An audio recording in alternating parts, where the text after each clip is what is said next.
Hi everyone, welcome back to another episode of Stocks All Day with Dr. O'Day. My name is Connor, and today I'm excited to share with you my updated strategy for stock market investing.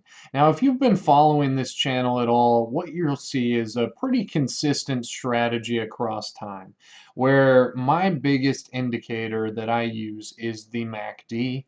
However, I have made a few tweaks, a few adjustments over time. So at first, my strategy was that when the RSI, the Relative Strength Index, the MACD, or the 50-day moving average signaled, any two of those signaled to buy, I was going to buy. And I haven't deviated too far away from that over time. So the RSI has gone by the wayside at least a little bit for me. I do still use a version of the RSI. And I'm going to talk about that in one of the following videos, but I want to just invite you into a quick kind of 5-part series where I discuss how I use the MACD, how I use moving averages to kind of pick, as confirmation of the MACD strategy that I'm using. So that's part one and part two. Part three is going to go over how I use support and resistance to kind of gauge whether or not it's realistic that the price is going to get up to where I think it is before falling down to my risk that I'm taking. And then I'm going to kind of finish by discussing, okay, let's say that a stock goes down to and hits my stop loss. Well, what do I do from there? And I'll talk about how I use the relative strength index as kind of a way for me to get back into it, maybe. Now, I'm not always going to buy back in when a particular stock stops out on me, but there are times that I will buy back in, and that's a more recent kind of tweak to my strategy. Is I did come to the realization that oftentimes soon after my stocks, hit their stop loss and then sold, very soon after they actually ended up going up higher. And in lieu of widening my stop losses and taking on more risk, what I started to do is actually to watch those stocks over time and then see if there's actually another better entry point. And I'm using the RSI to kind of gauge that entry point. And then I finished the whole 5-part series by actually walking you through a trade and what's going through my head as I'm picking a stock. Because as you've known from the beginning, I follow the entire S&P 500. So if you look at my watch list, I'm watching over 500 stocks almost daily. I kind of scroll through them. And throughout this video series, you're going to see the things that I've done and some of the coding that I've done using TradingView's Pine editing software. And what that has allowed me to do is very quickly weed out stocks and figure out exactly what stocks are triggering at my signals. And what this allows me to do is it takes me about 5 minutes to find a stock that I want to buy. So once I have some cash in the account, so once I've liquidated a particular stock, then I go on and in about 5 minutes I've found a new one to buy.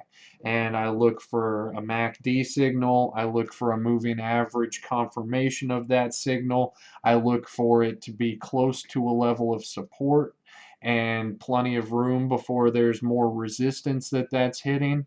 And then I go ahead and I purchase the stock, and I'll talk about how I set my risk and how I manage my risk. I always enter every trade with a 1.5 to 1 reward to risk ratio, and I'll discuss that later in the 5th video.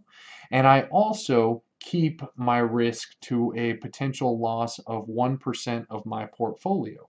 So I never take on more risk than 1% of my portfolio, and I'll also discuss how I do that. And then I'll discuss how I use margin as well. Because I do trade on margin, but I only do that when I'm taking a trade at a even higher reward to risk ratio. And I'll talk about kind of how I manage that as well. So throughout this video series, I hope that you learn a little bit about the specific trades that I make and why I make them. And I'm very excited to share this with you. I appreciate you coming along on this journey. Again, I started out back in November with the goal of just seeing what I could do with $1,000.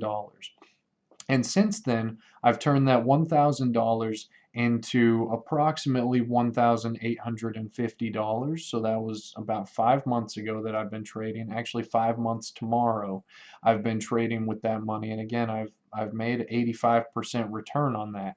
And one of the things that I'm going to do, I said this from the beginning, is once I double my money, I'm going to then put in more money. So I'm going to double that. So once I hit 2,000, I'm going to double it up to 4,000 from my bank account and then see how fast I can double it again. And this is my play money. I decided that I wanted to learn the stock market. I decided that I wanted to try swing trading, and this, numbers and seeing patterns has always been kind of one of my strong suits. I always, if I played a video game, I always spent more time in the marketplace of the video game than anywhere else.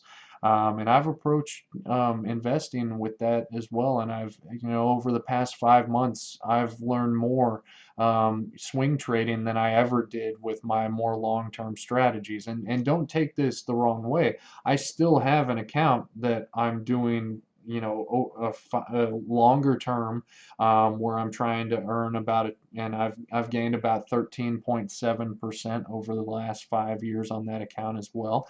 I actually do have a video on my channel if you'd like to see my more long-term trading strategy.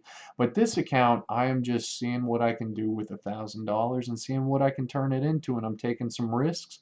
But at the same time, as I just mentioned, I never take a trade with a larger risk than 1% of my entire portfolio. And what that allows me to do is diversify a bit. It allows me to limit my risk and maximize my upside potential.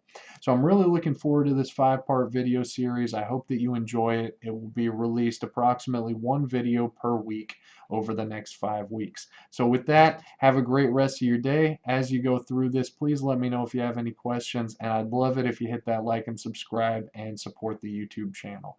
Have a great rest of your day and a great evening.